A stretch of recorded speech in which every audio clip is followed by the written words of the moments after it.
Hello everyone, कैसे हैं आप सब। मेरा नाम वैभव कौशिक है और आज हम बात करेंगे उस संस्था के बारे में जिसकी हाल ही में एक बैठक हुई और वो बैठक अपने आप में एक चर्चा का बिंदु बन गई। चर्चा का बिंदु क्यों बनी, उसमें क्या ऐसी बातें हुई जो भारत को एक बहुत ही ज़्यादा प्रभावशाली देश के रूप में उभार के चली गई। बात कर रहा हूँ मैं उस संस्था की जिसका नाम है ब्रिक्स समिट 2024, जो कि बहुत ज़्यादा इम्पॉर्टेंट है हमारे एग्ज़ाम्स के लिए। हमारे हर टॉपिक में आपको ये दिखाई देगा कि किसी न किसी एग्ज़ाम से, किसी न किसी टॉपिक से क्वेश्चंस आते हुए नज़र आते हैं। तो यहाँ पर ब्रिक्स भी अपने आप में एक बहुत इम्पॉर्टेंट टॉपिक है। अब इसके बारे में थोड़ी सी जानकारी लें तो ये इस वीडियो में हम क्या क्या पढ़ेंगे, पहले उस पर बात कर लेते हैं। सबसे पहले इस पूरी वीडियो में आपको ध्यान रखना है कि हम ये देखेंगे कि ब्रिक्स में पाकिस्तान को क्यों जगह नहीं मिली, पहला पॉइंट, जो कि सबसे ज़्यादा इम्पोर्टेंट बनाता है इस वीडियो को। दूसरा, इसमें कौन कौन से सदस्य नए शामिल हुए हैं, ये भी आपके लिए एग्ज़ाम को देखकर बहुत ज़्यादा इम्पोर्टेंट पॉइंट हो जाता है।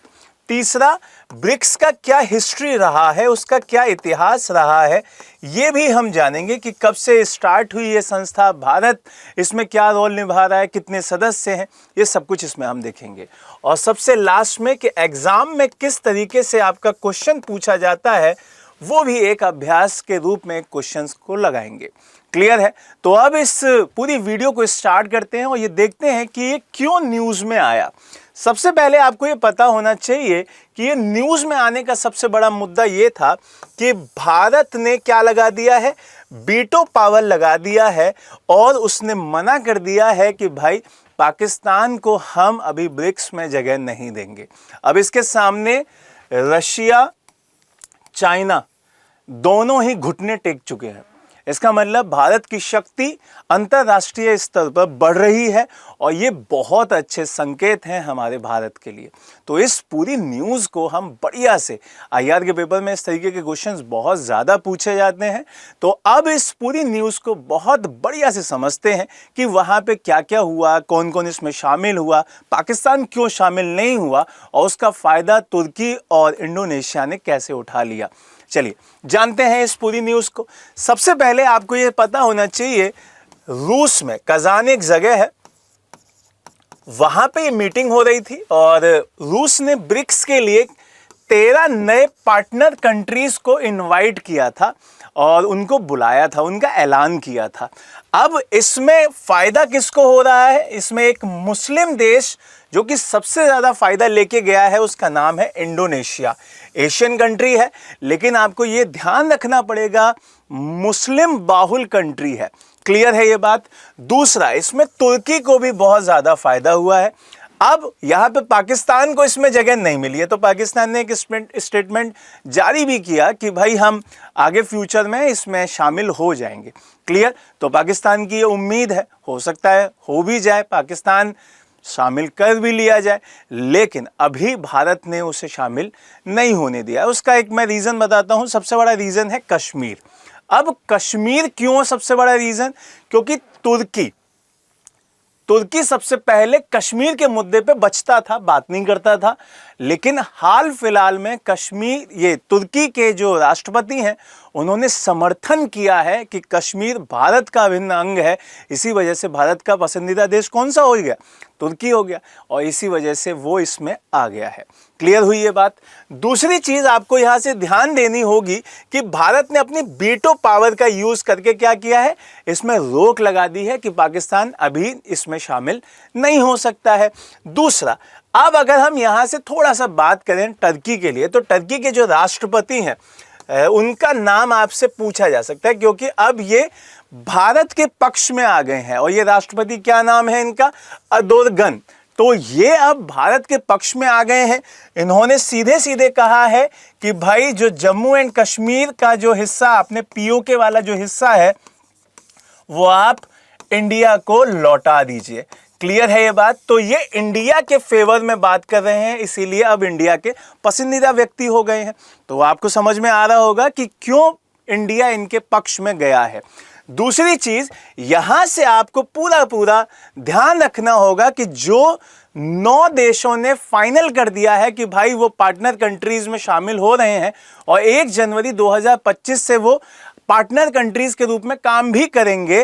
तो वो 9 कंट्रीज कौन से हैं, ये हमारे लिए बहुत जरूरी हो जाता है उसका जानना। तो सबसे पहले बेलारूस, दूसरा बोलीविया, तीसरा इंडोनेशिया, चौथा कजाकिस्तान, पांचवा क्यूबा, छठा मलेशिया, सातवां थाईलैंड, आठवां युगांडा और 9वां आपका उज्बेकिस्तान। अब इनकी लोकेशन अगर देखी जाए तो बेलारूस आपको दिखाई दे रहा होगा ये यहां पे यूक्रेन के ऊपर, ठीक है, यूक्रेन के ऊपर बेलारूस दिखाई दे रहा होगा। बोलीविया आपको पता है कहां पे है, ये रहा बोलीविया। दूसरा इंडोनेशिया आपको पता ही है, Indonesia, this one is Indonesia. यहां से कजाकिस्तान की बात की जाए, कजाकिस्तान एशिया का कंट्री है। फिर उसके बाद क्यूबा की बात की जाए, क्यूबा ये रहा आपका। फिर मलेशिया की बात की जाए, मलेशिया भी आपका यहां पे है। यहां से आगे थाईलैंड की बात की जाए, थाईलैंड आपका ये रहा। थाईलैंड के बाद युगांडा की बात की जाए तो आपको पता है युगांडा कहां पे पड़ता है, केनिया के पास पड़ता है, तंजानिया के पास पड़ता है। और उज्बेकिस्तान भी आपका यहां पे है। तो इन 9 के 9 देशों ने फाइनल कर दिया है कि भाई वो ब्रिक्स के पार्टनर कंट्रीज बन रहे हैं। अभी जो आपके और कंट्रीज हैं, क्योंकि 13 बुलाए गए थे, 9 ने फाइनल कर दिया है, 4 बचे हैं, वो भी फाइनल कर देंगे, उनको ध्यान में रखना है। अब वो 13 कौन से हैं ये याद रखिएगा। 9 जिन्होंने फाइनल कर दिया है मैंने उनके नाम बता दिए हैं। अब 13 कौन कौन से हैं ये भी जान लीजिए। अफ्रीका के 3 देश हैं, अल्जीरिया, नाइजीरिया, युगांडा। यूरोप का 1 बेलारूस, लैटिन अमेरिका के बोलीविया और क्यूबा हैं, एशिया का तुर्की है, दक्षिण पूर्व एशिया का इंडोनेशिया, मलेशिया, थाईलैंड और वियतनाम। वियतनाम ने अभी फाइनल नहीं किया है। दूसरा मध्य एशिया जो मिड है आपको उज्बेकिस्तान और कजाकिस्तान। ये टोटल 13 कंट्रीज हैं भाई जिन्होंने ये रखा कि भाई हम पार्टनर बनना चाहते हैं। पाकिस्तान भी चाहता था लेकिन पाकिस्तान पे वीटो लग गया, वीटो लगने से अब वो रुक गया है। क्लियर है ये बात। रशिया के पास उसको बहुत ज़्यादा चांसेस थे क्योंकि रशिया में जाके वहाँ के राष्ट्रपति ने मुलाकात भी की थी, वहाँ के प्रधानमंत्री ने भी बात की, लेकिन अब वो सब रोक दिया गया है। पाकिस्तान इसमें शामिल नहीं हुआ है। क्लियर है ये बात। तो इन 13 में से 9 ने साइन कर दिए हैं और ये 1 जनवरी 2025 से पार्टनर कंट्रीज के रूप में काम भी करेंगे, उनके फायदे भी उठाएंगे। ब्रिक्स के जितने भी फायदे मिलते हैं वो सारी की सारी चीजें, फैसिलिटीज दी जाएगी। अब थोड़ी सी बात कर लेते हैं ब्रिक्स के बारे में, ब्रिक्स के इतिहास के बारे में, क्योंकि ये भी बहुत ज़रूरी है। ये आपको जानना ज़रूरी है कि इसके बारे में थोड़ा सा आपको पता हो। आज की डेट में जो टोटल कंट्रीज आपको दिखाई देती हैं मेंबर के रूप में, सदस्य के रूप में, तो वो कितनी है?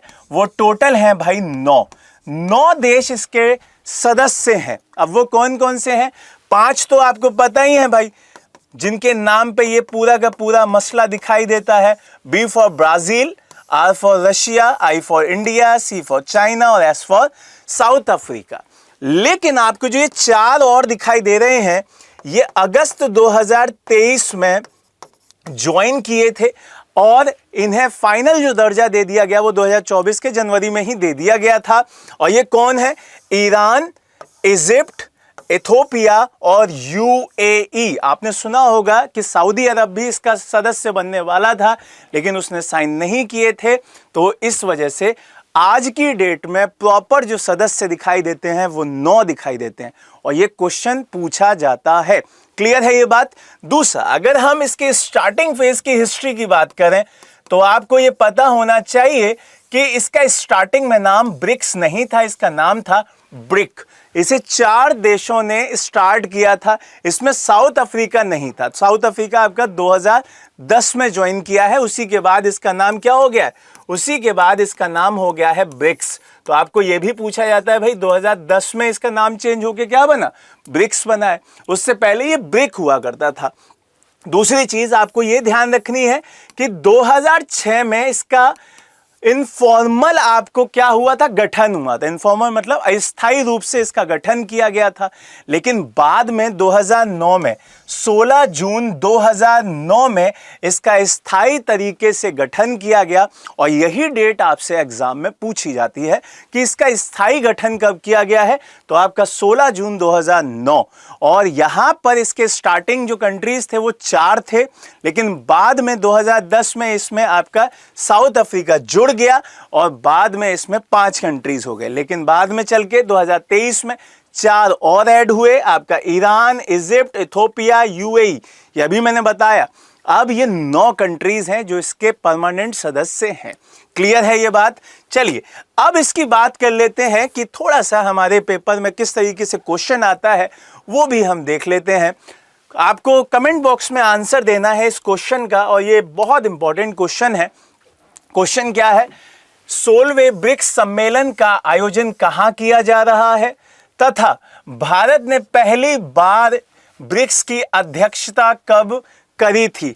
मैंने यहां पे ईयर नहीं लिखा है, आपको ईयर कमेंट बॉक्स में खुद आंसर करके बताना है, लेकिन वो जगह बतानी है कि कहां पे 16वां आयोजन हो रहा है। अब एक चीज और मैं बता दूं यहां पर कि ये जो आयोजन हो रहा है बहुत अपने मायनों में अलग दिखाई देता है। क्यों अलग दिखाई देता है? क्योंकि जहां पे ये होना था वहां पे नहीं हुआ है। आप कमेंट बॉक्स में जब आंसर देंगे और जब मैं अगली बार इस टॉपिक के साथ आपसे जुड़ूंगा तो आपको ज़रूर बताऊंगा कि आपने जो कमेंट बॉक्स में आंसर दिया क्या वो सही था या नहीं। क्लियर है ये बात? तो उम्मीद है ये वीडियो आपको पसंद आएगी, आपके एग्ज़ाम्स के लिए काफ़ी यूज़फुल होगी और आप इसे बढ़िया से समझें, बढ़िया से पढ़ें। जय हिंद, जय भारत।